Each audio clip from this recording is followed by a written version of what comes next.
Welcome, welcome, welcome, everyone to COREversations. I am so happy to be back. I've been kind of in and out over the summer months, but I hope you all are giving me some grace because I have been doing a lot. And last, I was helping out with a campaign race. So I am very happy to be joining you again as your host. My name is Leah MC. For those who are newly joining the podcast, I am super happy that you all are joining us this evening. So, if you are new, go ahead, get in the comment section, say hey. If you have been here with me before, go ahead and say what up, though, because we from the city ish. Look, I'm outside of the city, but it's all good. But today we are going to have an amazing conversation. I would say, as always. And I'm hoping that I believe, I know that you all will be able to walk away with some gems that will help to engage you and inspire you as you continue to go along life's journey. And so, y'all didn't come just to sit up here and hear me, even though, I could talk and I think that, I'm saying a little something, something, but I want to bring up our guest. She is the reason that we are here this evening. She is a longtime friend. Actually, she was kind of like a big sis. She was in my brother's class. And so I was, a little girl and looking up to a lot of my siblings, classmates. And so she was one of them. She is an amazing woman. And her name is Miss Kimberly Neely-Anderson. And I am going to bring her to the stage at this time. Yeah, welcome. Put a clap, right? Say welcome. Again, say hello or what up, though, in the comment section as I bring Kimmy to the stage. Hey, Hey, I'm happy to be here. We've been talking about this for a while. yes, we have. Thank you for being patient with me. That's okay. We're good. We've both been busy. So I'm Well, glad to be listen. here and Yes. experience some of this authenticity. Look, and that's how I try to keep it, right? Like, I really don't want it to be rehearsed. Hmm. I really want for it to be an organic and authentic conversation, Hmm. where, again, not just the listening audience is learning and growing from you, but so am I, right? So am Okay. I. So I am so appreciative for you coming on the show. I thank you for asking me. I didn't know if you had remembered, and then you hit me up one day, and I said, "Oh, she did see it." Listen, again, always just ripping and running, but this old brain clicks back in again and says, hey, I get back on understand. track, girlie. Do what you need to do. So again, I am beyond grateful for any of my guests to come onto the show and be willing to be open and honest and transparent about their lives or their Hmm. testimony, if you will, right? Okay. Um, so, I always insert within the podcast simply because I am a clinical therapist by profession. And so sometimes people, kind of get it a little confused about what the podcast is. And this isn't therapy, right? This is just a conversation with real people, right? They're just simply sharing their testimony and how they've been able to get through. So, again, I Mhm. thank you. Thank you. So, let's jump on into this thing. Um, so I put up their conversations. I did this little video. It was like, hey, if anybody wants to be a guest on the show, because I was talking about our belief systems, right? Hmm. Things that have impacted us at the core of our being and how they have actually impacted us as we continued on through life. Hmm. And you reached out. Yep. I Why? sure did. Well, because I know in the grand scheme of things, I have a story to tell. You Okay. know, just from starting from humble beginnings, Okay. watching both of my parents and how they navigated life, Hmm. good and bad, Okay. whatever they did, and the impacts thereof, and Okay. then how it actually impacted me. And because of the part of me that's such an empath, the people that have impacted my life Hmm. and where it brought me from, and just watching the hand of God move in my life. And I Hmm. promised God, I said, if you bring me through, I'll Mm, tell yeah. it. Yeah. Yeah. Yeah. So um, at this point in my life, when you reached out, was such a perfect time because all of my daughters, I've gotten my daughters all through college and Yeah. graduate. Yeah. And I didn't realize I'm just doing what I think I'm supposed to do, okay? So I Hmm. didn't realize how huge that was until other people started speaking to me and Because saying, I told you, right? Like as you would make your post, I saw some similarities, right? So you have three "Mhm, beautiful daughters. I have two beautiful daughters, and mhm, I'm, drawn to seeing how mothers are moving and shaping and molding.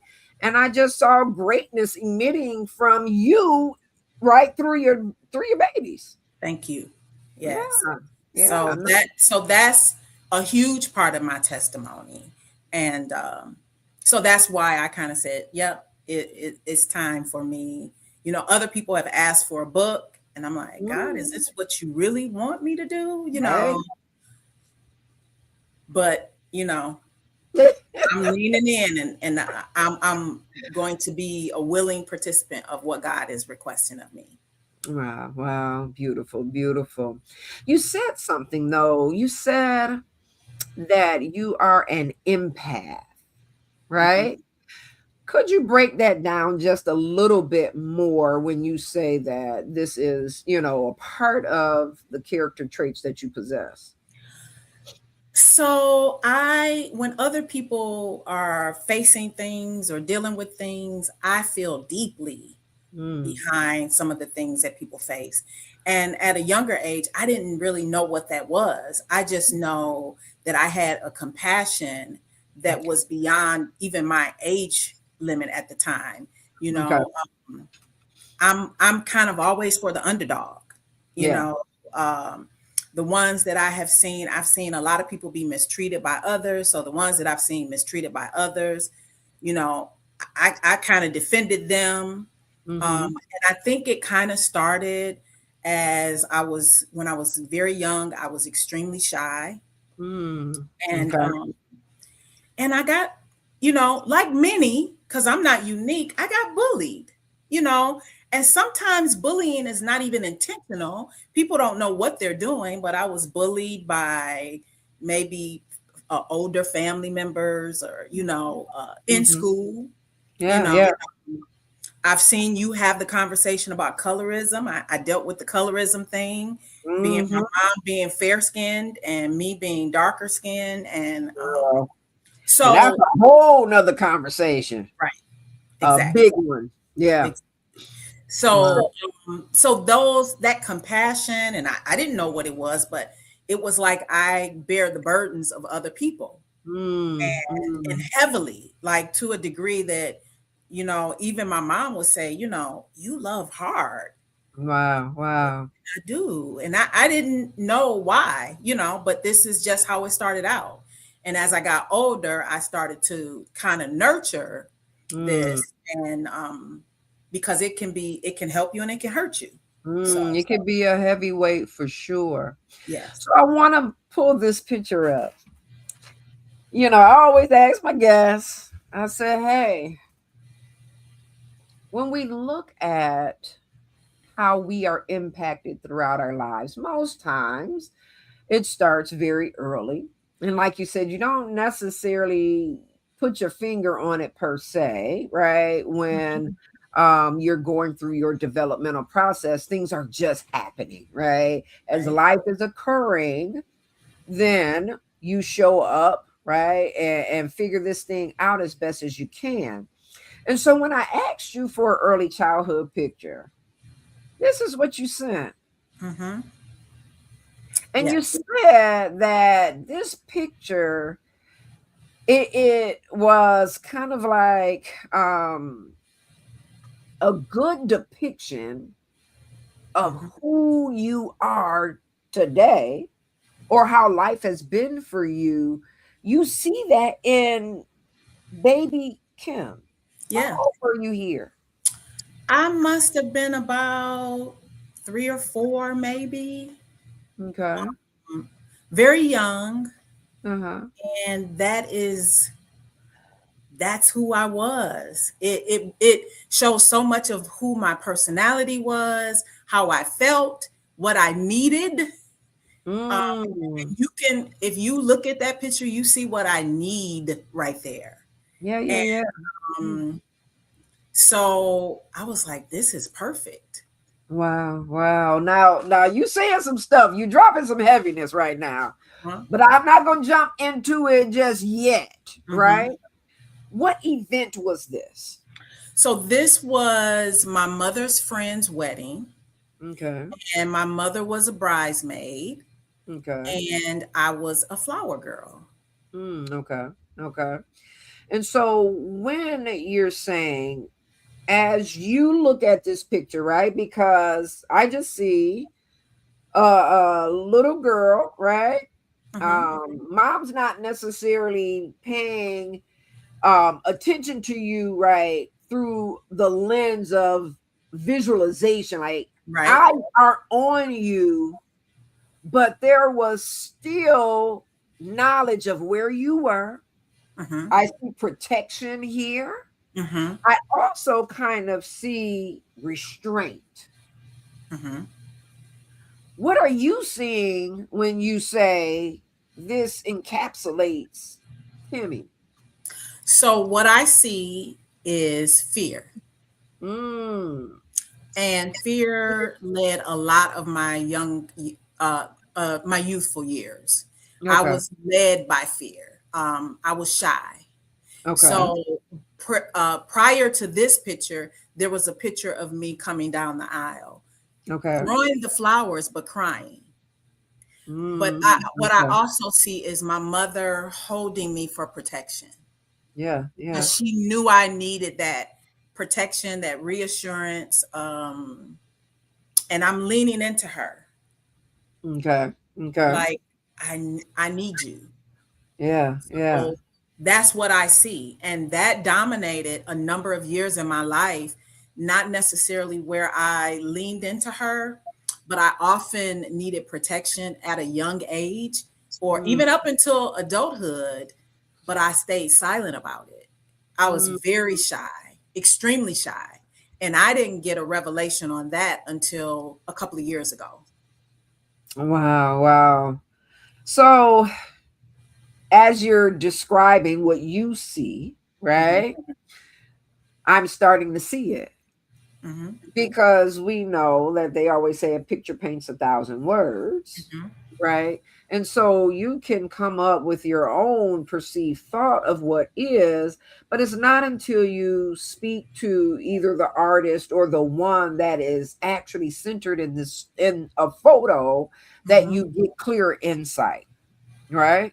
And so when you said you needed and you're leaning back, but you needed mom, what I am at this moment sensing is that you needed co-regulation for your body. And when we talk about co-regulation, we need that like stable, right, individual that helps to secure and to calm our nervous system, right?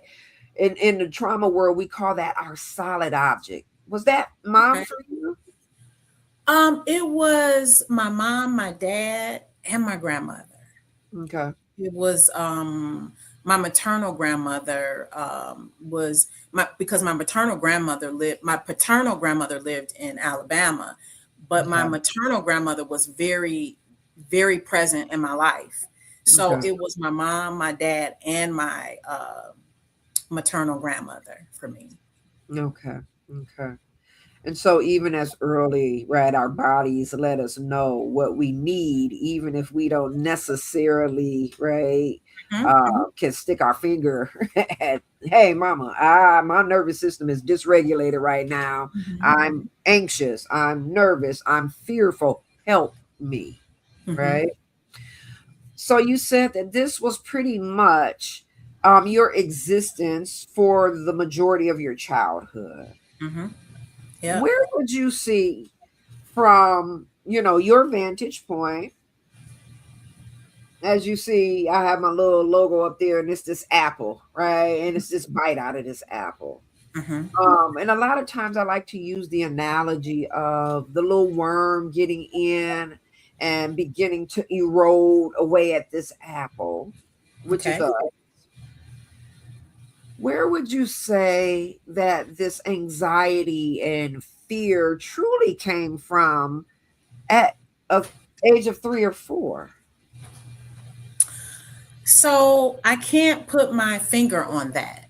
I Okay. know that I can remember all the way back to the prior to the age of 1. Wait, So hold I'm on. Wait, girl. honest. Nah. I remember my first birthday party, which was the only birthday party I had. And I remember being able to climb in and out of my crib. It was a chair next to my crib, and I was able to climb in and out of my crib. I can even remember my first birthday party getting a washboard. But I don't know where the anxiety necessarily stemmed from as early as it did, Uh-huh. um, and why it progressed. But so I didn't even know it was anxiety. Let me start there. I knew I was shy. Yeah, yeah, I yeah. was very fearful. And I Okay. was even fearful to the point where there were things that I did not tell my mother that I was afraid of. She picked it up, but I don't think that she fully understood how fear encapsulated me.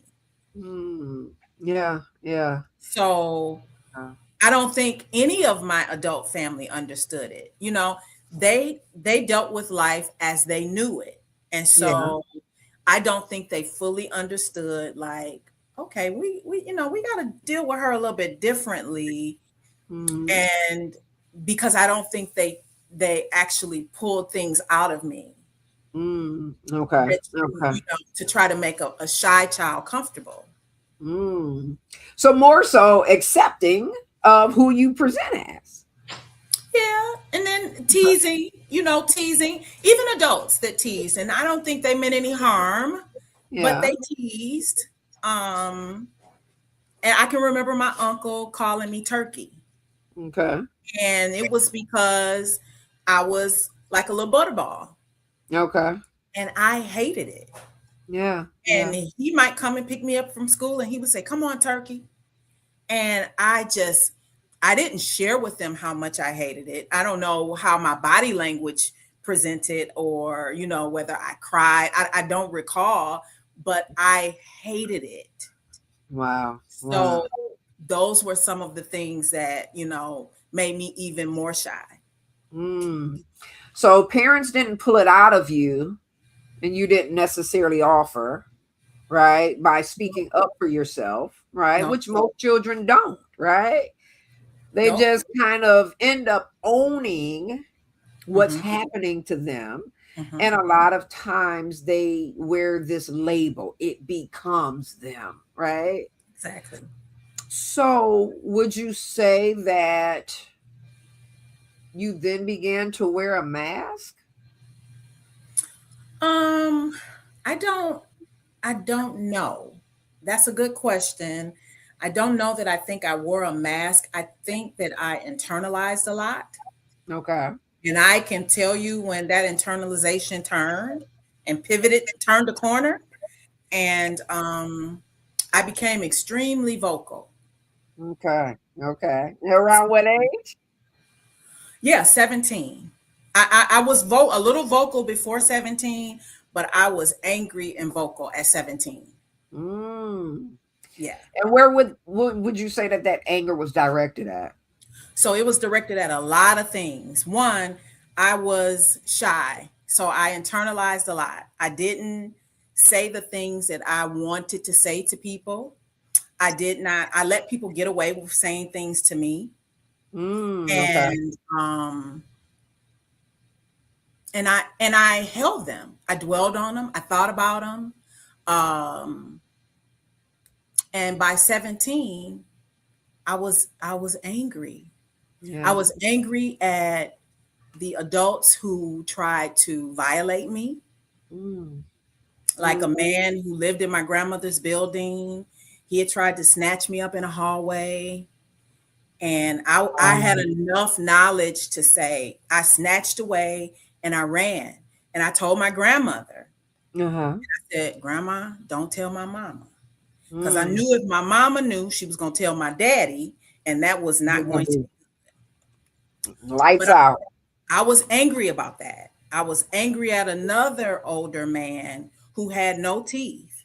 He lived Mm-hmm. in my grandmother's building, and I was coming in and waiting on the elevator. He bent over on a cane and he told me, I'll give you $2 if you be with me one time. And I couldn't Wow. understand what he said. And Mm. I said, What did you say? And he said it. I said, I'm a kid. How dare you? And if I wasn't a kid, I'm worth way more than $2. So at Listen. 17, Yeah. I'm angry Yeah. Yeah. and I Yeah. became super vocal. Okay. So all of those years, right? I often say, if this was a pop bottle, we see, all those bubbles, experiences, Yep. events, just and over time, something is gonna happen and it's gonna erupt. Hmm. It's gonna come out sooner or Exactly. later. So 17 was that point where sounds like enough was enough for you. Hmm. It was. Yeah. Anybody could get it at that point. Girl, I think we all they probably went through that. Like, listen, anybody can catch it. Yeah. But that is because I think that we didn't feel safe enough as young children. Like the conditions weren't created to allow for, and I would say culturally, Hmm. allow I for agree. children to be vocal. Yep. Right? Get on over there. You're seen and you're not heard. Get out of grown folk business. Shut it up. Right. Right? I And agree. so it hurts sometimes the growth process. And so that anger is inserted. And now, right? Did you ever experience being scapegoated for your anger? Like people turning it back on you for So being that angry and being a bad person or what? that came a little bit older, at a Okay. little older age. When I got angry, that man who tried to snatch me in the stairwell, Uh-huh. my cousin was in Detroit from Tennessee, Okay. and he had opened the door for me, the outside door, and the man had gone, kind of went off on him. He knew because he stayed two doors down from my grandmother. So Mm. he knew who I was, and I exploded on him. I told him everything I felt like I wanted to tell him and Mhm. some. And then I went and Okay. told my grandmother and my mother. And so my mother did not penalize me, or she didn't scapegoat me for my anger. At that point in life, when she saw me explode, she was in agreement. You know, she often, like, she didn't know a lot of things because I didn't always share. Yeah. And one of the things that she told me, she said, "You're so secretive." And, that stuck with me. And I'm like, am I secretive? But I was not necessarily secretive. I was private Yeah. because Yeah. I saw what people did with information and I didn't Girl. like Listen, listen, listen. Talk about it. Right. And I didn't like it. So, and I mean, family too, you know, not so much my mom or my grandmother, but my dad, even right before he died, I would get on him. I said, who did you tell this? Who told you that? He said, you told me. I said, oh, okay. But I would see what he would do with information. So that would make me be private and hold things in. But it also, if other people found out, it gave them power. But now I've taken my power back. I do not allow people to have power over information that I have or Mm. about me. Yeah, That's yeah, why I'm able to give my testimonies. yeah, yeah, yeah. So you get to share, Yep. right? Before anybody else tries to jump out there and Mm-hmm. say anything. Yeah. Exactly. Yeah, one of the listening audience members says that was wise, right? There is wisdom that comes out of experiences, right? Being observant of your surroundings, the environment that you're brought up in. Sometimes, as much as you might feel safe on one hand, you don't necessarily feel safe in another. Agreed. And as much as it would be for, you to have shared earlier, I think there was also a part that you probably was fearful about any sort of impending harm that may have come to your loved ones. Sounds like. I was everything was rooted in fear back then. So I was fearful about how it would be perceived, how I would be treated, how what I even thought about the repercussions to the other adults, what somebody would do to them if I told them, if they would hurt them or harm them. So, as a young kid, and I'm not tooting my own horn, but I had wisdom beyond my years as a kid. And so that wisdom often had me think about things as a kid that adults think about, if that Mhm. makes sense. Oh yeah, yeah. And again, you also said that you were an empath, Yeah. right? And Mhm. so being an empath, that leads you down the path of sometimes taking in way too much and not like getting the care and the help that you need for you at the time that you need it, because you're thinking about what might actually occur with other individuals. Very true. So with that, let's kind of, keep going, right? So it sounds like around this time you're a young adult Hmm. and kind of going through and experiencing life.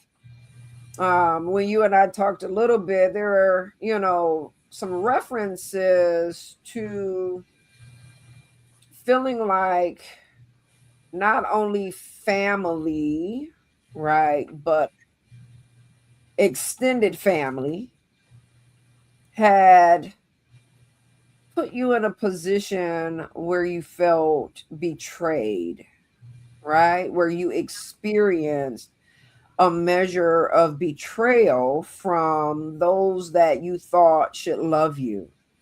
Hmm. Around what time in your life did that begin to kind of manifest? Because it sounds like up to this time, mom had your back, right? Like you felt that that was what you needed.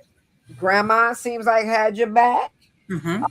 You ain't want to tell daddy because you knew he probably would have had your back and some. Hmm. Um, so where did the breach in relationship really start to manifest itself? So the first betrayal was a friend. Okay. This friend I grew up with from elementary school. Okay. Let's just say kindergarten, first grade-ish. She graduated from fifth grade and went Okay. to the middle school. I was still in fifth grade. And then after I graduated, I came to Peterson. Okay. Okay. So, Shout out to Peterson. Shout out to Peterson. We always got to do that. We got to yes, do you do. it. Yes, you do. Okay. So, the first sign of betrayal was we were on her and another friend who lived in her building called me on the three-way. Okay. And I don't remember what they called me for, but we talked and then they were hanging up. They were going to let me go and they didn't hang me up. And so Mm, I heard this friend talking about me like a dog. listen. Okay. So, Three-way caught up many folk. Yeah. Yeah. yep, yep. So the person that I was, the fear that I had around me did not afford me the opportunity to even confront it. I didn't confront it. I'm like, I took note, I made mental note of it. And but I was like, why did she do that? Why? I never said a word to her about it. To this day, never said a word. So we stayed friends throughout high school or whatever. She graduated a year earlier than me, and she went away to Western Michigan.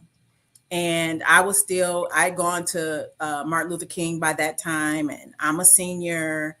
And some things happened that summer before my senior year. Um, yeah, before my senior year, when she was getting ready to go away. And my mom shared it with me because I was away visiting my aunt in Chicago. And my mom called me and she shared some things that had transpired between her and her mom. And she's like, yeah, I don't think I want you to, go back over there. And I said, okay, and because she had called my mom crying.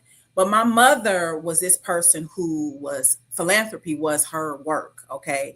So Okay. she helped everybody.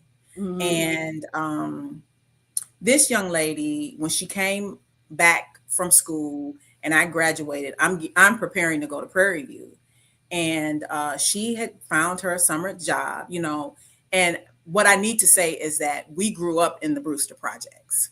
Okay. Mm. Um, So and even a little context on the Brewster Project for those that aren't from Detroit. What would you say? Why is that important? so that is important.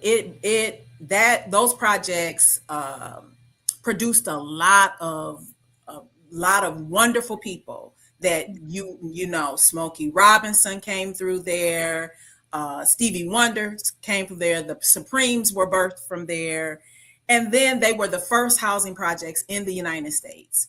However, they did take a pivot and turn and became some of the roughest projects in the city of Detroit. So that given, even though my mom had another place, another house that we lived at, she was always at my grandmother's, who was still in the Mm-hmm. Brewster projects. So we maintained this friendship. My mother didn't let me go to the local school in the project. She made me go to Peterson, and we maintained this friendship. So when she came back from her freshman year of college, she got a job at one of the big three, and she was working, and something transpired between her and her mom. And Okay. her mom put her out. Mm-hmm. And she called my mother.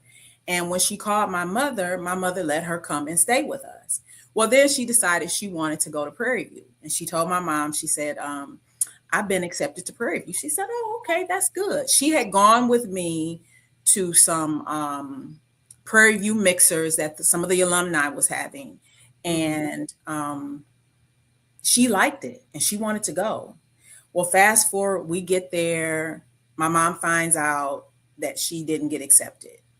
And she Okay. says, hey, let me take care of Kim and I will get you, I'll take care of you after I get her taken care of. So after she gets me straight, she goes in and the man tells her, listen, she did not get accepted. Mm-hmm. He says, but what I will do, um, no, he didn't say that initially. She said, well, look, because my mother was big, rules are made to be broken. She Mm-hmm. said, listen, rules are made to be broken. I You, hear you. Mm-hmm. I understand it. You accept her, and I'll take care of the financial portion, Uh-huh. and that she doesn't have. Mm-hmm. So he said, you know what, ma'am, since you went out on this limb, I'm going to do that. Well, that's not the betrayal portion. That was the portion where my mother was just doing what she did. Yeah. And Yeah. she had helped this person for many years. Mm-hmm. But as we, continued on in our collegiate journey, I found out, there were different friends that we had, and people would be saying things like, yeah, they said this about you. And I'm like, what? And I got a resting bee face is what they call Right. it. Some of it was wrapped in shyness. Yeah. Okay. I've The been there. other half of it is genetic. Yeah. Yeah. Yeah. So other people coming to me and saying these things, and I'm like at a loss, and I'm like, where's this coming from? And Mm-hmm. so the my sophomore year, we had these two classes, physics and differential equations. And half of the class, more than half, like most of the class, we were struggling in differential equations and physics. And my Mm-hmm. mother did not understand that. Mm-hmm. She called my mom and had this conversation with my mom. I didn't know about it. And Mm-hmm. my roommate from college went and talked to her mother about it. And she said, her mother told her, she said, Rena, if you're any friend to Kim, you will Mm-hmm. call her mother and tell her that she betrayed her. And Wow. so she did. And it caused a breach in me and my mom's relationship initially, because my mother thought she missed the signs, and she thought she was one thing, Mm-hmm. and she would not, and she wouldn't throw her under the bus. My mother didn't admit to me until 2017 Wow. that Okay. she did it. And so that was the first betrayal that I experienced. But Mm. one part of it, I take some blame for, because one, I never spoke up when she had done things in the past. Initially. Mm-hmm. Mm-hmm. I should Yeah. have addressed some of those things head on. And we did come to like it came to a head in college. I'm Uh-huh. explosive at this point, you Yeah. know, and explosive was where I was. And my roommates are some of my best friends to this day. And we still laugh about the fact that, Kim, we couldn't contain you at that point. But Yeah. that was the first of betrayals. And my mom had done a lot. She had poured a lot into her life, Mm-hmm. from tuition to clothes to supporting different things. And then the betrayal has kind of continued on. We're not friends, but she's told lies to other people, written books and different things with misrepresentations. Tell you, live your story. Yeah. You don't Yeah. have to continue to include me, because Yeah. I don't, Yeah. you don't live rent free in my head. Yeah. But Yeah. those types of things, like, so that was the first initial betrayal Mm-hmm. Mm-hmm. that I experienced. And then, it got even closer, so, and So those when you things say it got even closer, right? Like yeah, she was living in your household. yeah. How does it get even closer than living in your household? Does it Well, translate into you can have blood family and your mates that you choose. so it go from just living in the house to now potentially in the bedroom? Yeah, yeah, yeah, yeah. So how did the betrayal make its way even closer? So the first thing I wanna say is that we have to own our deficiencies. Okay. And I noticed you were doing that before, right? In my head, all I'm thinking is accountability. And it's such a beautiful measure of growth. Yeah, we have to own our deficiencies. Yeah. And I start off by saying there was something deficient in me. Okay. Okay. To Because at some point, why am I attracting the same type of people? Okay. So there was something deficient in me.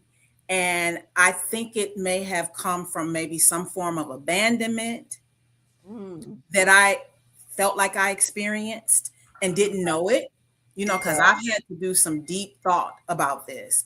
Okay. And so we kind of, in my mind, or what I did is I accepted who wanted me in their lives. Come on. Come on. Listen, Kimmy, if you are not talking, and I'm going to just say this, a lot of women, men too, but since we ladies talking on this, Mm-hmm. podcast tonight, a lot of women have made choices for their lives, even long-term choices, and it is solely because they're just accepting who finally Mm-hmm. accepts them. right? Yep. When you want the attention from someone else and you're not getting it in the measure in which you would like it, hey, the first one that gives it gets it. That's true to a great degree. And I Yeah. think back then I wanted, initially I wasn't interested. Okay. And I didn't hold, so my first intuition is always my right intuition. And I didn't always follow my right intuition. We Okay. let them red flags go, don't we? Well, I listen to people. And Okay. my friends and I talk about that now because I was hard, Leah. At 17, when I decided that I turned that corner, I became hard. I had a hard exterior. I didn't let Okay. everybody in, Okay. and then after the betrayal, my vetting process was I could see the character traits, but somebody talked to that empath in me and I would give a person a try. Chance. I So, get it. so I wasn't necessarily interested. And that's even with friends. Let me just say that. I've Mm-hmm. seen the character traits and said, oh no, mm-mm. we I don't like this. I don't like what I see. And then the empath in me, somebody said something to me and I gave them an opportunity when I knew ahead of time this was not opportunity territory. Mm, mm. So the other portion is I used to allow persistence to beat my resistance. And I needed back then.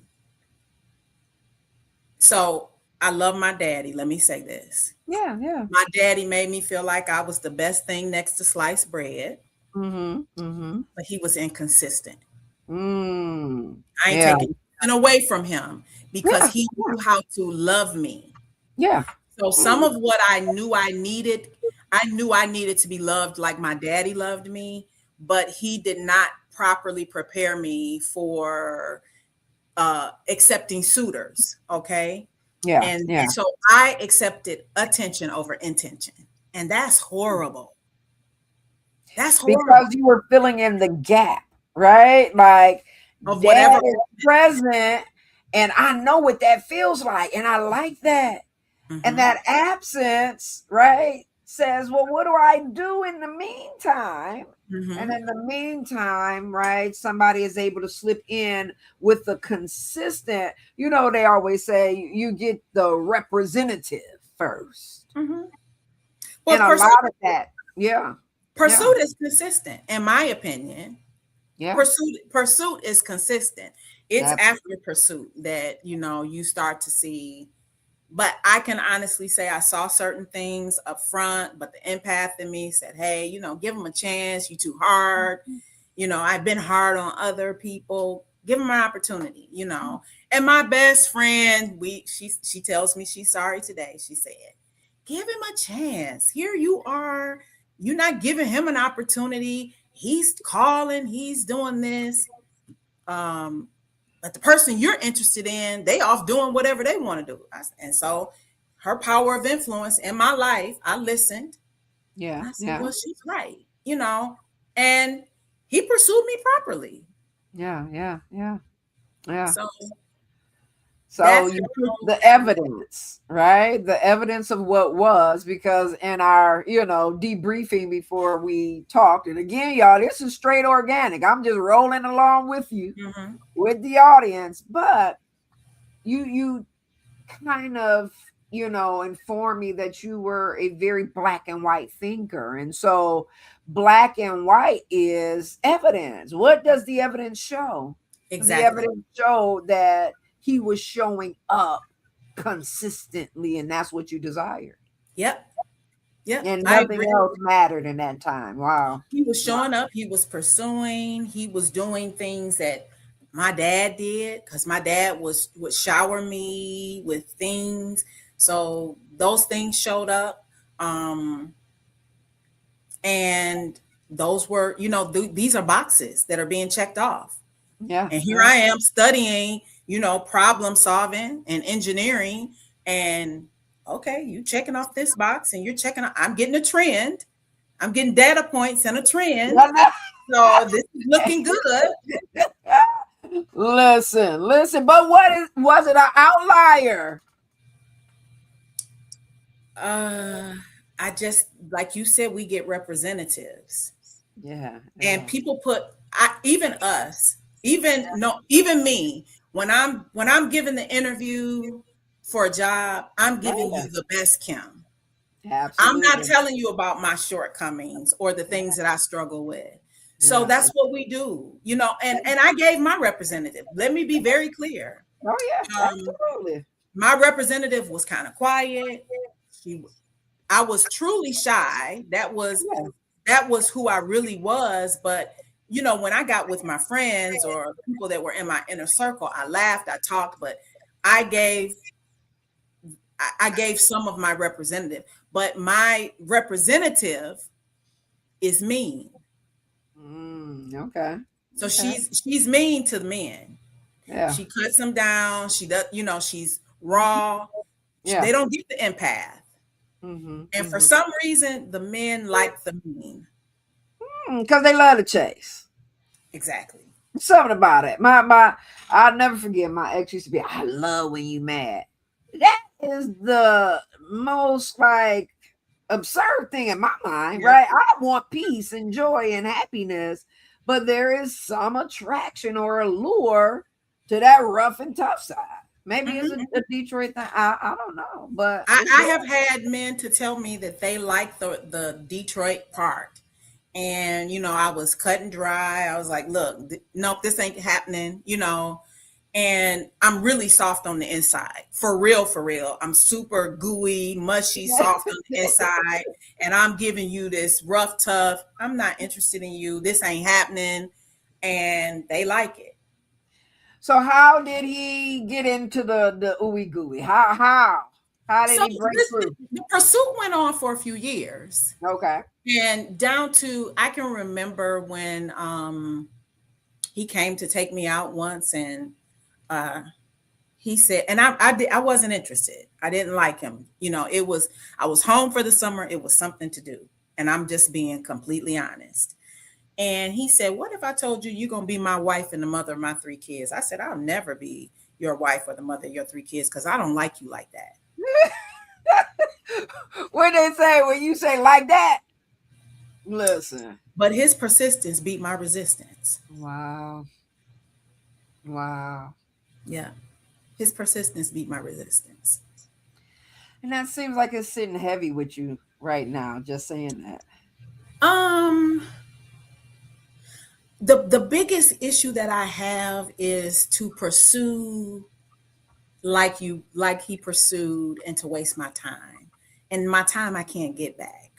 And I Mm. remember one of my friends saying that about her marriage. She said he wasted my time and I can't get it back. And I didn't understand it at the time because I was still married. Why pursue me like that?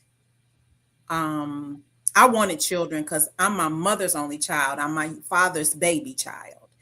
And I wanted a lot of children initially because I was my mother's only child, and I thought it was so unfair. And so I wanted a big family. But then when life really, kicks in, when life kicks in, you think about reality. So after I had my first child, I was like, yeah, no. My first child was a rough pregnancy, a rough delivery, a big Mm. baby, and a lot of responsibility. Mm-hmm. And I was like, yeah, I'm not going to do this again. But I thank God for knowing better than I did. Yeah, yeah. I never intended to do it again, not in that marriage, but God knew better than I did. And so I thank God for that. But so his persistence won, and the heaviness about it, because I'm healed from it with me today. But the heaviness is the things that have come from it, the impacts. I'm a deep thinker, so I'm always thinking about. I had a boss that said to me, it resonated so strongly with me in Mhm. about 2000, 2001. He said, choices, decisions, consequences. He said, we have choices, we make decisions, and we live with the consequences. And everybody, they don't think about that. And so the consequences is what sits heavy with me today. Yeah. The the impacts that it's had on my children Yeah. sit Yeah. heavy with me today. Yeah. Yeah. Well, how old were you when you got married? Very Because that's young. a big part, right? Very Like, young. so how I old was were you though? I graduated college. I had graduated college and I was 20. I just turned 24. Okay. Yeah. So I Yeah. was very young. And so Um, when we look at the, brain development, like the brain isn't fully developed, at least this is what science says, right? Until you're about 25, 26 years of age. And then there's some additional, studies that now they're starting to say maybe even 30 years of age in certain instances. And so I always like to draw attention to that because mhm. it at least allows that grace and mercy, right? It allows that gray, if you will, between the black and white. Like, I did this. Yeah, but you Mhm. may have done this at that age because you just wasn't fully developed just yet. Yeah. And, you get swept away with the emotional part of the whole dating process or courting process.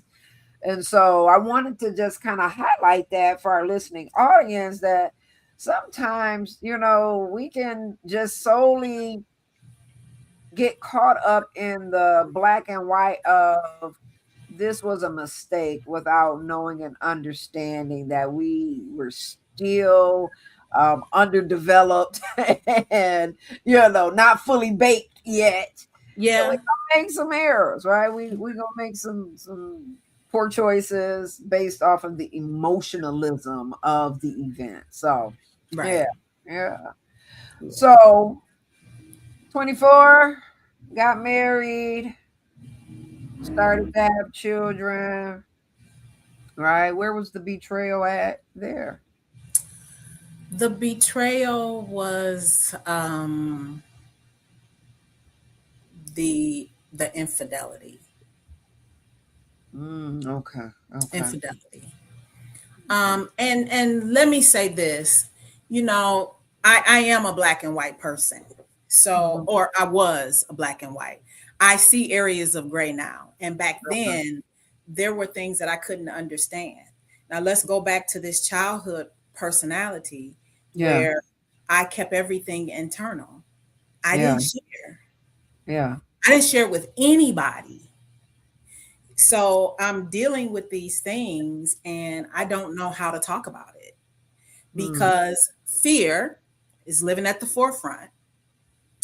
I don't know how people are going to receive me, whether they're going to judge me, whether they're going, because at this point, I'm looking internal like, what am I doing? mm, What am I doing? Because that's what a lot of people don't deal with. You know, mm, when you face infidelities, you're it takes it's a blow to a woman's esteem. Like, mhm. what's wrong with me? Yeah, yeah. And the real part of it that came out, or when it really came out, is after I had a child. So I'm like, okay, well, I've gained weight. I'm not this. I'm not enough of this. I'm not enough of that.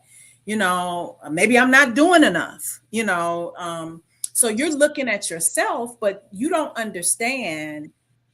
My brain is not developed enough to understand, and all I see is black and white. Well, God, I'm doing what you say in your word, I done got in the word. Because my mother, as much as Yeah, she taught me, and she taught me a lot of things, she yeah. did not teach me. She didn't sit me down, and she was not consistently preparing me for being a wife. Yeah, yeah. Okay. So when I got married, I said, I remember my mother's mother had passed away, but my father's mother was living, and she didn't come to the wedding, but she said I couldn't come because I wanted to give you a nice package.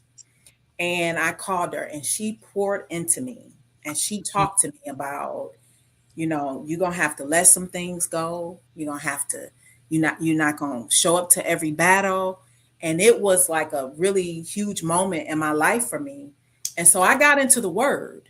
So now Okay. here I am doing the word, right? Or what I think is the word. But I'm not looking at the natural portion of maybe what I need to be doing as a wife. I Okay. don't know. And nobody's pouring into me. Yeah, yeah, yeah. Reaching out to women who were married that were older next generation, trying to get some nuggets, and nobody's giving me nuggets. Listen, I was talking with a friend, Kimmy. This was a little while ago, and she was going through similar, right? Like, did a lot of the issues in my marriage come from the fact that I didn't know, but the generation before us didn't sit us down and school us either. Exactly. So we Exactly. just out here winging it the same way, with parenting. But I would even, venture to say that we might get a little bit more from people because they want to tell us how to correct our children and how to rear our children. But they didn't talk to us about what it looked like to maintain your relationship and your family and all of that. Mm-hmm. Yeah. What are your I knew thoughts? I was deficient. I Okay. knew it, because it was like, how do I cope with this? What am I supposed to do? So I started to, talk to God, get in my word, get some self-help books. I started trying to do the work. And Yeah. it's not all spiritual work. You It know, ain't. It sure ain't. it's other work. So but I'm also seeing black and white. I didn't know nothing about some love languages. Okay, Listen.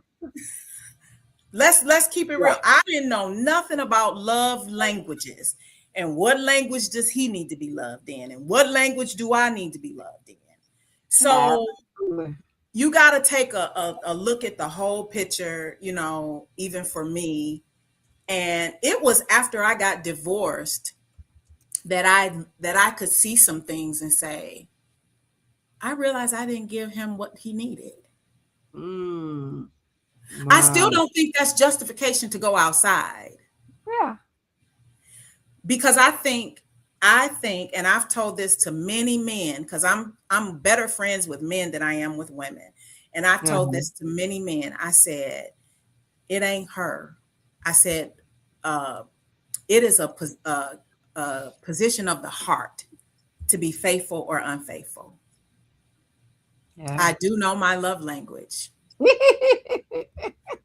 I do gonna have. get there, honey. We gonna get there. I want the audience to ponder that question because you matter, right? Mhm. You matter in the relationship, but also, do you know your mates? These are critical things that you bringing out, Kimmy, in this conversation. And that's a part of, the lessons that, like you're saying, we were not taught to assess adequately Mhm. or Yep. even at all. Agreed. I agree. Wow. So, Wow. So how um, do you grapple with this epiphany or this light, right, that has come on? Like, wow, I was deficient, right? And I did not know how to necessarily, right, love him in the manner in which he wanted it, but it's not okay for him to cheat on me and go outside our marriage. so the way I, reconcile the two is that he did not love me the way I needed to be loved. Okay. And I Okay. still didn't go outside of the marriage. You Mm, know, I needed some things. I really needed a lot of things. yeah. I did not hold him accountable for what I felt like my father did not give me. So I Yeah. didn't make him pay the price of my father. I started to do the work at a young age. And I Yeah. think that it just boils down to either you want to do the work to make it work or you don't.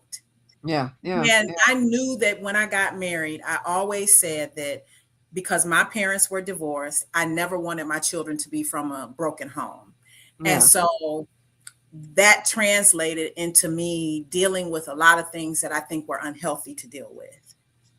And they were unhealthy for my children as well. Yeah, yeah.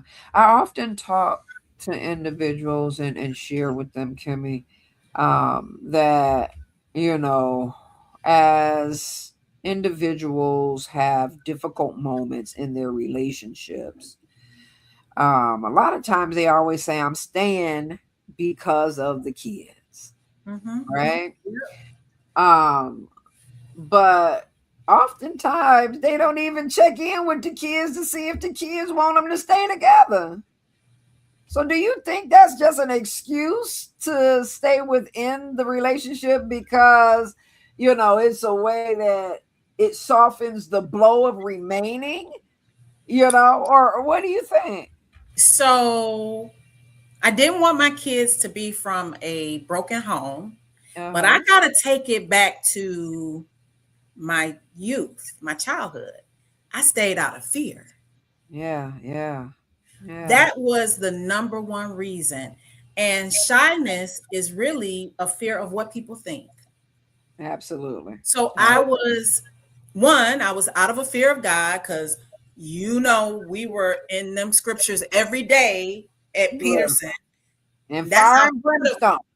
fire and Look, brimstone. girl, please. So I can't leave, Yeah. even though I may have grounds. And then I had some real irrational thoughts Okay. because I'm black and white. Ain't nobody gonna want me because I got a baby. Where did I get that from? Girl, because listen, they want you when you're pregnant with another man's child. Let's And just keep sure it real. do. They sure do. Yes, We ma'am. gotta keep it real. Yes, ma'am.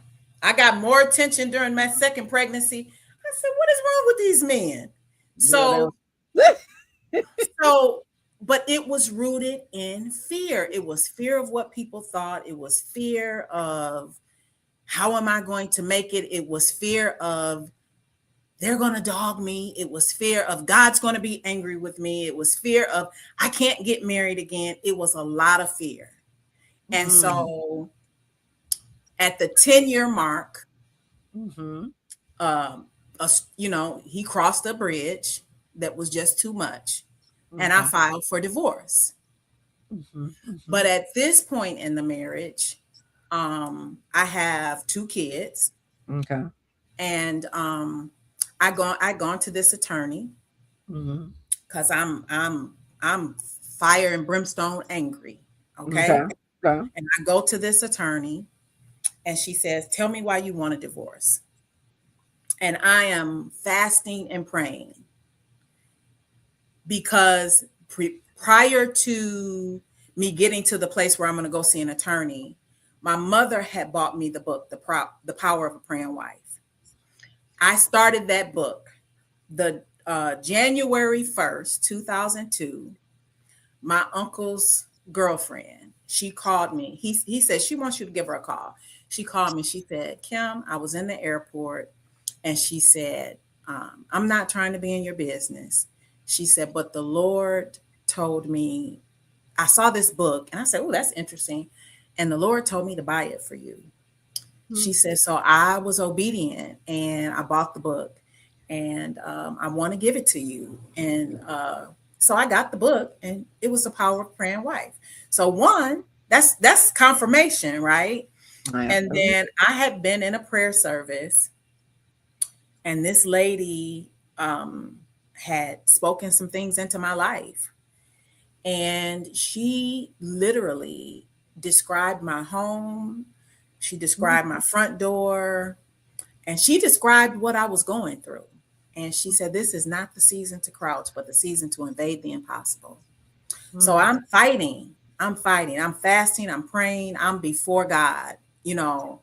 And I've even told my girls, I said, listen, you need to understand that when you get before God and you fast and you pray, that the enemy will come at you even that much stronger. But absolutely, so fast forward, things got worse. They got really, really bad.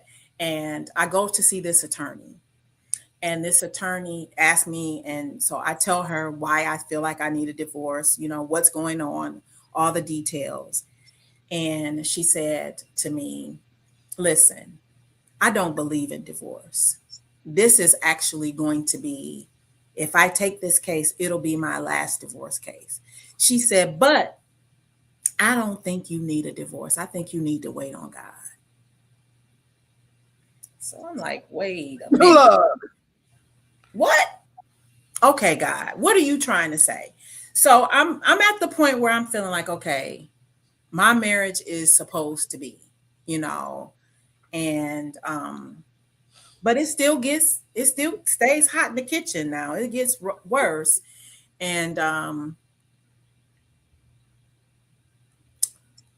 the way we end up reconciling is I got pregnant with my youngest daughter. Mm-hmm. Mm-hmm. So we reconciled. And I told him then, I said, listen, if I dream it, if I think on it too hard, I'm done. That's it. It's over. I will Mm-hmm. never allow my nervous system to go through this again. And I mean that with everything in me. And I meant it. And Mm-hmm. I held to it. Yeah, yeah, yeah, yeah. So it sounds like the repeat, right? Mhm. But Yeah. even so, I don't take ownership, but like I said, I was in fight or flight Mm-hmm. most of my marriage. Okay. And when you're in fight or flight, you can't see things, you can't see everything. And if somebody is not effectively communicating with you what they need or what they want, you'll miss it. Yeah, yeah. And this is where the California portion came. So Mm, okay. I lost my 16-year career in the auto industry on my no, it was almost 15 years in the auto industry on my 16th wedding anniversary. Mm, So wow. I got laid off. Right. Okay. And when I got laid off, this is when the auto industry collapsed Yeah. Okay. and you couldn't buy a job in Michigan. Yeah. At all. So Yeah. here I am, and I try to be careful about the things that I speak out of my mouth, but here I am. And I say, if I have to, I'll take a job out of state and fly back and forth home. I'm just talking. And I I remember when you had begun to start doing that. Yeah. Okay. Yeah. So I go to a career fair the exact like Tuesday after I get laid off. And I go up to this booth and this company that's in the industry that I want to be in, they're there and I'm excited. And I start talking and they tell me they're in the middle of the desert in China Lake, California. And I'm like, okay. But once again, I'm an empath, so I don't want to be rude and Yeah. just walk Yeah. off. Yeah. So I engaged him for 20 minutes. I gave him my resume. I engaged him. I'm like, I'm not interested in that. That following Monday, they call me and they say, hey, we want to bring you out for a site visit. And Mm-hmm. oh yeah, I'll go out there. What's the problem? So I'm gonna go out there for the site visit, let them fly me and wine and dine me or whatever. Listen. Yeah. I'm like, I'm not interested. That place is like Mayberry from the Andy Griffith show. So Yeah. No. yeah, No. No. it was Mayberry. So Wow. and they continue to pursue me. So this is October of 2008, and they continue to pursue me. So They I gotta ask this question though, Kimmy. I don't mean to cut you off, That's fine. but my mind is going back to when you were talking about persistence, Yep. right? Beating resistance. And they were persistently courting you. They were. Okay. They were persistently courting me. This was beginning of October 2008. They continued to pursue me until March of 2009. Well, at this point, my severance pay is running out. And they say, we'll allow you to work from home until you can come out full time. So I say, okay. And so I take the offer. I'm starting to work from home, and they're just pursuing me strongly. And but I also felt like I'm being controlled by fear. Okay, if I don't have employment, what are we going to do? The story of a single mother's life. Well, at this point, I'm married. Oh, you're still married. We're still Okay. married. Did We're you still feel married. single in the marriage or no? That's the Because only sometimes you can be single. so that's the only Okay. period of my life that I was lonely Wow. while I was married. The Wow. only time. And I don't think I was lonely because the effort to meet my emotional needs were not there. Yeah. Yeah. Yeah. So they pursue me, they let me work from home. And by the time August comes, they make me this offer. And I'm black and white. I don't know what else to do. I try to ask him to communicate. He does not communicate. His means is, we just gonna pray about it. We just gonna pray about it. I talked to my mother. I talked to his mother. I talked to his father. I talked to my father. I talked to his grandmother. And, the two mothers say, hey, you got to do what you got to do. The two fathers, they're not saying a whole lot, and the grandmother said, oh, she knew about it. But I Yeah. talked to the people who meant something to me. Yeah. And then I kind of counseled with his pastor. And that's a kind of different ball game. So so I end up taking the job, and I take my oldest daughter with me because she's starting high school. And it's Yeah. a really pivotal time. I leave the youngest two at home with the dad because I don't want him to feel abandoned, because the empath in me is thinking about the impact that it's going to have on him. But what I didn't understand at that time is that me going, period, was abandonment to him. Now, he's not told me that. I have had enough wisdom, enough prayer time, and even in, because we don't communicate, but even in the things that he has said, at like going at each other, Yeah. what I heard is, I heard the pain behind it, that he felt like I abandoned him. And Okay. that was not my intention. I'm doing, because I'm flying home every weekend Okay. Okay. from the middle of the desert. But it felt like abandonment to him. Mm. Wow. And so in those moments, right, of doing what you felt was best or needed, right, for the family, um,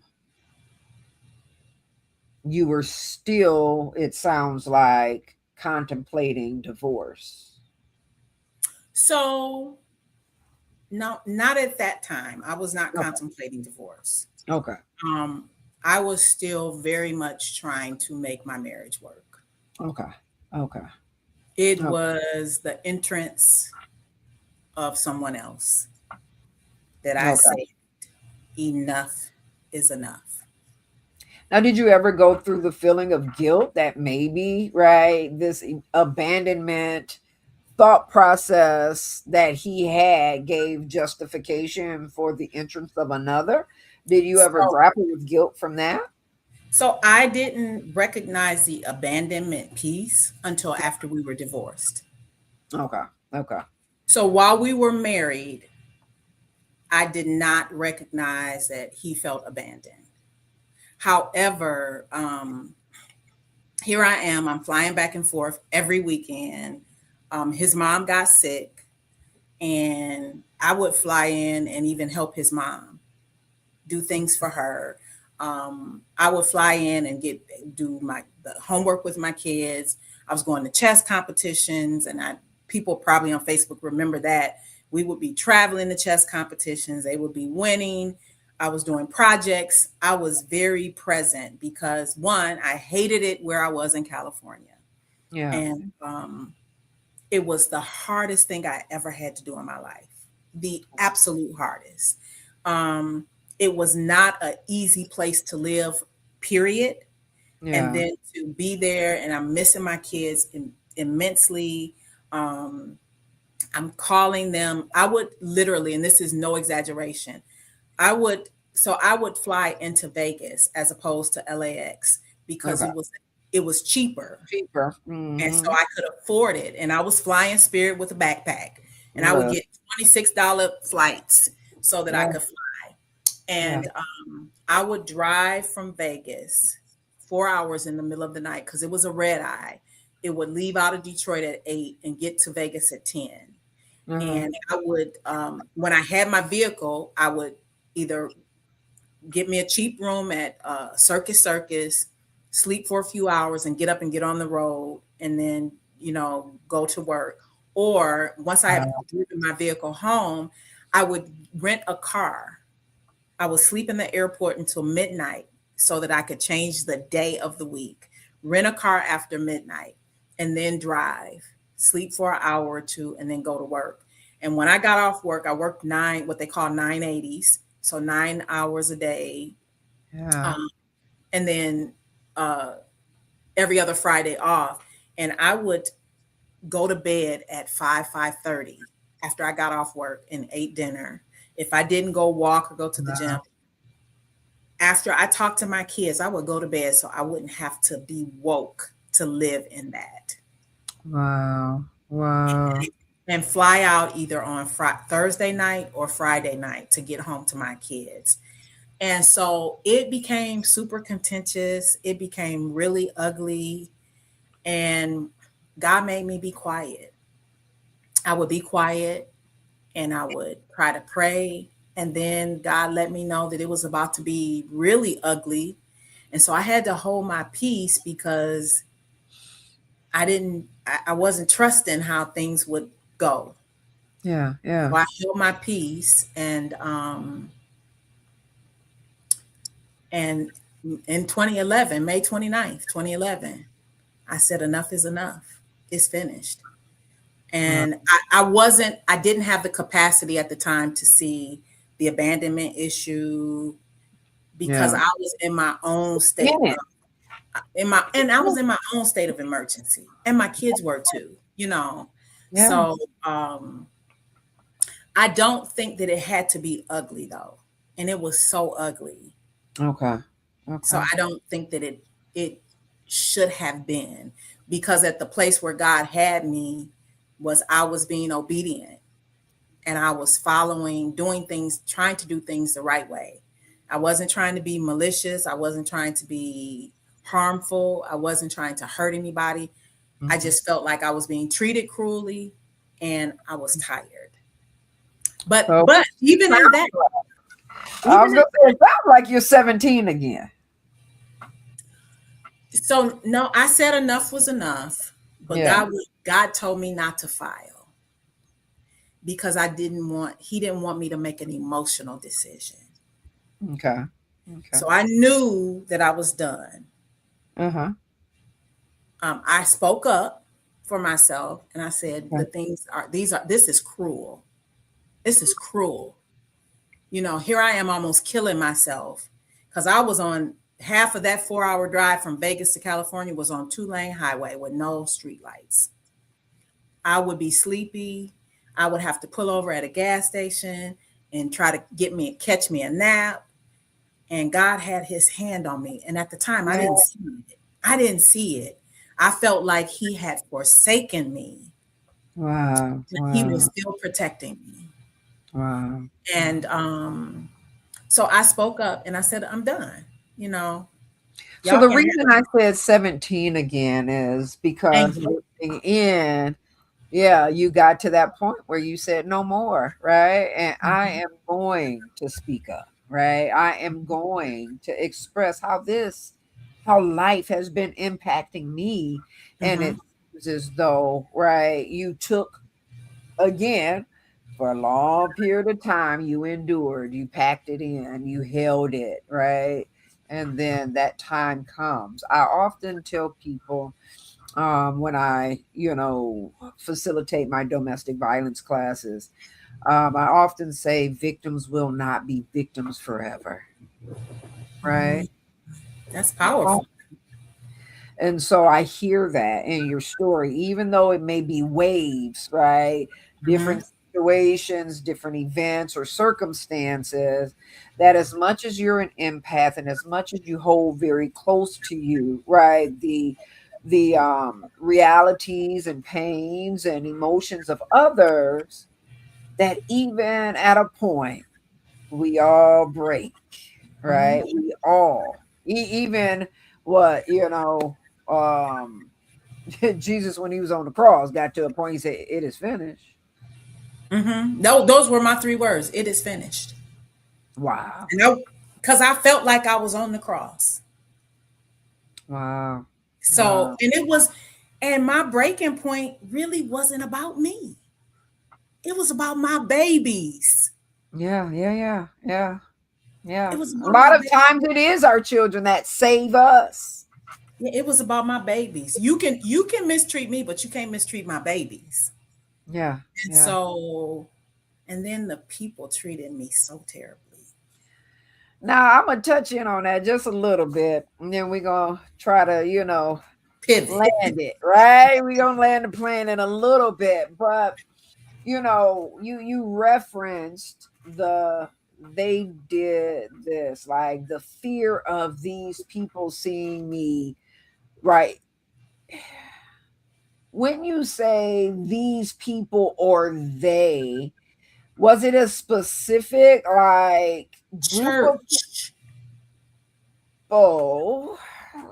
And I was fearing that, right? Like I was fearing that you were going to say that it was the church that was looking at you and your life through a lens of condemnation or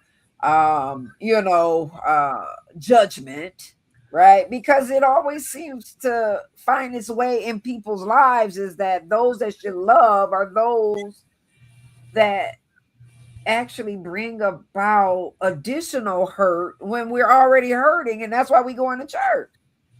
So let me be clear. I think the fear started with family. Hmm. What you're concerned about what your family thinks. Yeah. And some of it was rooted in anxiety, not necessarily what the family had done, but more so what my perception of what they would do. Okay. Yeah. Um, Yeah. and then I got to take it all the way back to Peterson and the Seventh Day Adventist Church. Yeah. That fear came from there too. I was not a member, but I used to frequently visit City Temple, Okay. and my mom would come to church with me. And my mom, when I grew up, she went to Seventh Day Adventist Church and a Pentecostal non-denominational church.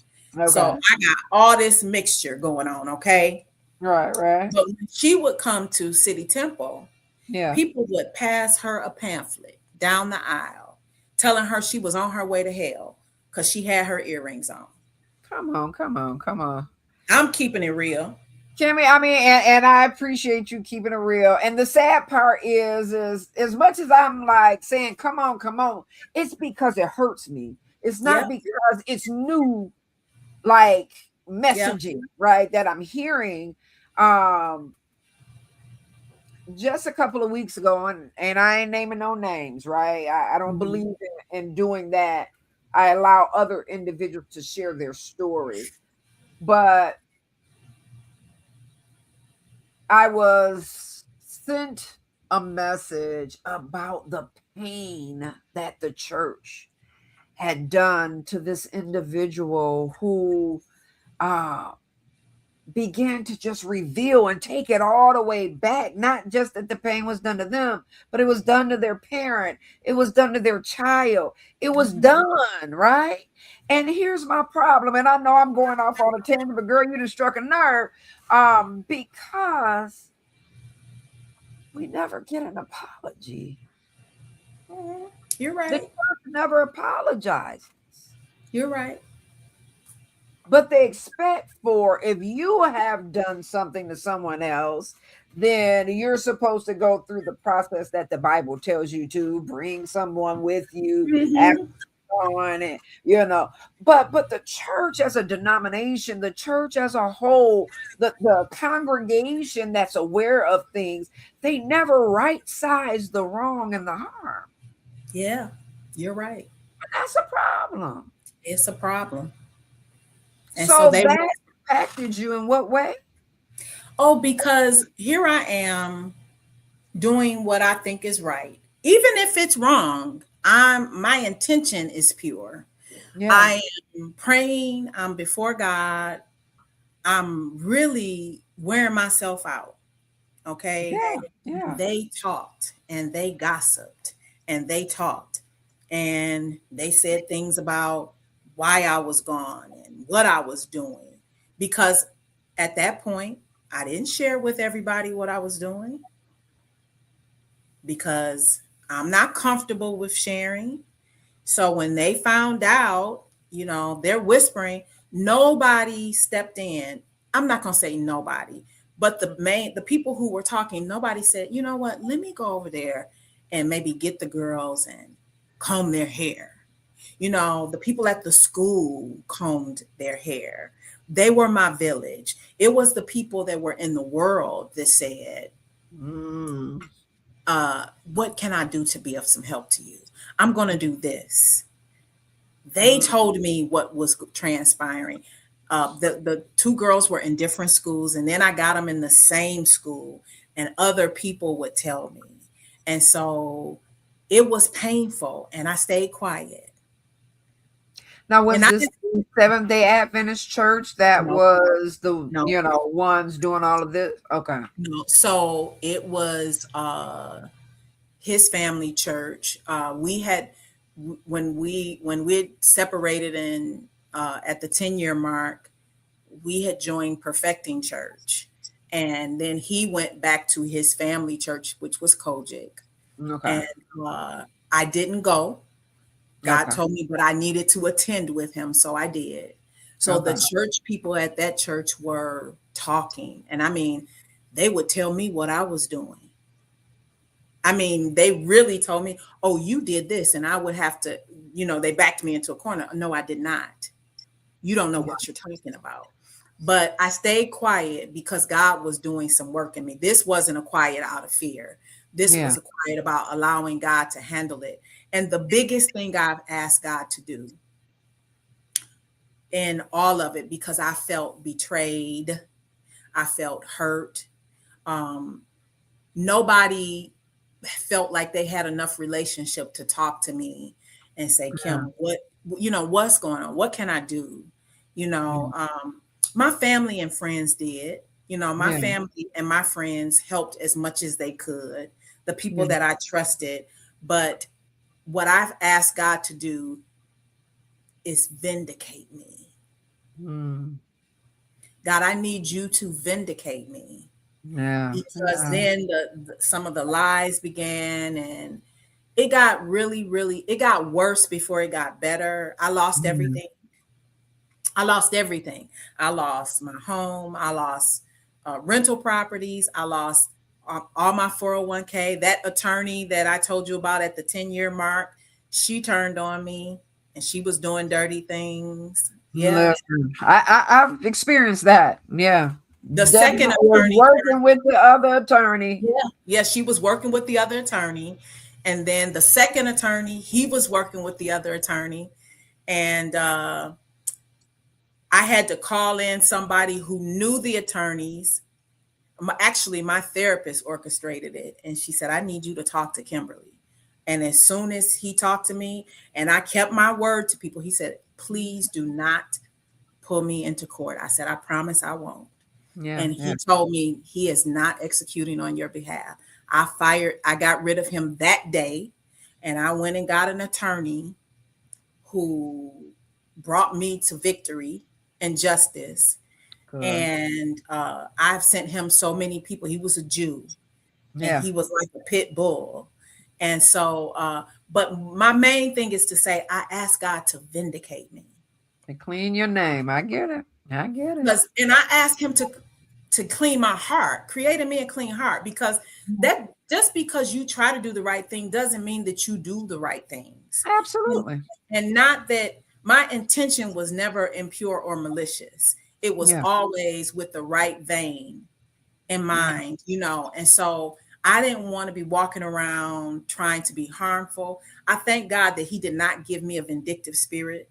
Yeah. Yeah. Now Yeah. he would let me, if you backed me into a corner, I was going to fight, Hmm. and I Yeah. was Yeah. going to fight hard, but I Yeah. was not going to come after somebody. And Yeah. so Yeah. Unjustly, right? things have come Yeah.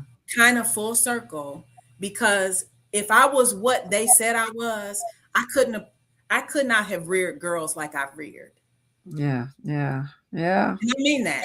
When you go through an ugly divorce, typically kids often, because they become casualties Oh of the yeah. stress, Casualties of war. Absolutely.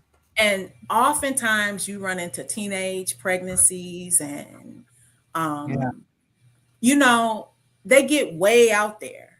And I Yeah. made sure that I kept my girls on a tight.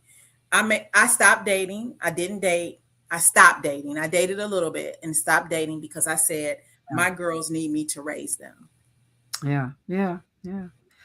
The devotion, right? And commitment to the role, right? As you were even saying within the marriage, your heart was pure. You may Mhm. not have known everything, but you were making the attempts, Yeah, right, to do it the right way. And I it know, and shows. I saw Yeah. some things that I came up short in. Yeah. Because if you really do the work Yeah. at the end, Yeah.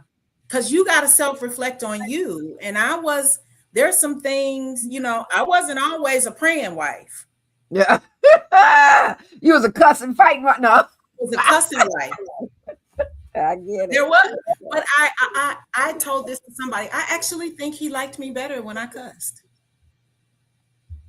Listen. Again, we kind of talked about that. Hmm. Sometimes they want that fiery, feisty, and some people will interpret it as love. Yeah, yeah. And so if we don't really know, the upbringing and what makes that person tick, even when we talk about love languages, Gary Chapman ain't talking about the fiery, feisty, fighting part that some people call love because that's all Hmm. they know, Yeah. right? But So, and even with the cussing part was the part that came because I always felt like I had to back people up off me. yeah, yeah. Create That that and distance. from 17, I had to back people up off me. That's all they understood. So I'm gonna cuss you out, good fashion, and Yeah, then I'm yeah. going in the gutter to do it. But when I got saved, I tried to hang up those cussing shoes. But Mhm. my mother told me this. She said, "Oh, baby, you get in the gutter about those kids." I said, "Yeah, I do. Listen. I do." Because they can't defend themselves. And a lot of times, right, you see yourself in those babies. You Mm. see, right, the things that you've experienced, you will never on earth allow for them to go through. And so, yeah, I get it. Trust me. Trust me. Well, Kimmy, I mean, we could talk and talk and talk because, right, you a deep thinker, I'm a thinker. I don't know how deep I get, but I enjoy just kind of talking about life and how things evolve, Hmm. whether we find ourselves having moments in the gutter and don't have any bumpers to keep us right on the course and the path. But what I've heard is that even through it all, I hear a story of transformation. I hear a story of grace and forgiveness. I hear a story that shows, that even in the hardest of situations, that God doesn't leave us. Hmm. And I can see that He hasn't left you, like you said, through the manifestation of just what you're still able to do and how you've loved your children through to places of success. And that doesn't even mean that success covers pain, Mm-mm. right? No. Sometimes success can be the mask, right? And the manager of our pain. But I see the smiles. I see the closeness, even in a picture. Like we said, a picture can paint 1,000 words. Mm-hmm. Uh, and I have seen that and have heard that this evening that, God didn't leave you and he didn't leave those babies He didn't. and he ain't done yet. So when that book coming out? So let me say this. When I got back to Detroit, there was Uh-huh. a woman that worked with me, Okay. and I was in the depth of the divorce. And she said, God has big shoulders. That's how she did it. She said, God has Yeah. big shoulders. And what I say is this, um, I'm healed, but I do have a limp. But God Mm. never wastes an experience, because I'm going to do with it what God has given me to do. I don't just talk to women. I talk to men because I'm friends with men. And when they Yeah. talk to me about certain things, I kind of maybe redirect them and say, no, you got to look inside yourself. If you keep cheating, it's something in you, because you Yeah. can be kept if you want to be kept. So Absolutely. Yeah. I Yeah. say that to say, I also ask God to cultivate a relationship with my daughters, that they would have their own faith and not their mother's faith. And He Yeah. did that throughout the collegiate journey. And so Beautiful. nothing's perfect. Of course, we Yeah. know that, right? Yeah. But they have their own walk and relationship with God. They Yeah. love God. Do they do some things? Yep. I've transitioned from a dictator, because I was a dictator, to a life coach. I love it. I love it. Because they're grown, right? And they can make their own decisions and do their own things. And I don't always agree with them, but Yeah. they are overall good kids. They're Yeah. good girls. Yeah. Beautiful. I So love I'm it. I praying love that it. God continue to show us favor. Yeah. Yeah. Yeah. For sure. For sure. Well, Kimmy, at the end of the show, there is something that I often do. First, I have to thank you again and again and again, because you have definitely, I believe, definitely imparted some wisdom. We saw that in the chat, right? People were able to just kind of pick up on the wisdom that you have. And I want to thank you for your transparency. Um, and in that, if we wrap that wisdom and transparency up into one, I would love for you to leave what I call on the show a seed of hope. And that seed of hope is to the listening audience that might be going through very similar of a situation, whether it be right just living a life of fear, and that fear debilitating your movement forward in your life, or that fear being the thing that stops you from your growth process or your confrontation of things that are being done to you wrong. However, you want to take what we've talked about, wrap that thing up into about 60 seconds and a little bitty seed A that little you bit. plant into the hearts and minds of our listening audience. So my biggest thing that I want to say is that God is always near. And like I said before, He never wastes an experience. And what I learned is that when I thought He wasn't with me, He was carrying me. And when you get to the point where you have no hope or low hope, continue to hold on, because your latter will be greater than your former. I'm an overcomer. And just if you could use my story as a story of new beginnings, overcoming, and God's grace, I am a reflection of all of it. And I love you all. Thank you for having me, Leah. You know what? You know what? You know what? This has been a beautiful and blessed evening. Thank And I you. am super grateful. And I might have to bring you back. Might have to bring you back. It all Okay, we got depends some other on things we can talk about, girl. I got some testimonies, okay? listen, because I heard something in there and I was like, oh, we might not be able to, We get off can't into get it that today, but we can get it evening. later. Yes, Part yes, two. yes. Yes, yes. So again, I appreciate you for coming on to the show Thank you for and revealing your strength. I hate this word resilience when it is dictated from other people who don't understand our pain. But a lot of what I was hearing in your story, I could relate to, and I heard the strength, right, in your testimony. So thank you again. thank And you. to our listening audience, thank you for joining us and riding this out with us. I hope that you have found something that allows for you to continue to move forward in your lives from Kimmy's testimony this evening.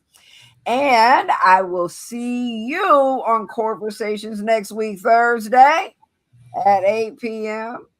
again for another inspiring story that helps us to grow in our lives. Everyone, do have a beautiful and blessed remainder of your night. Amen. Do take care. All righty. Okay.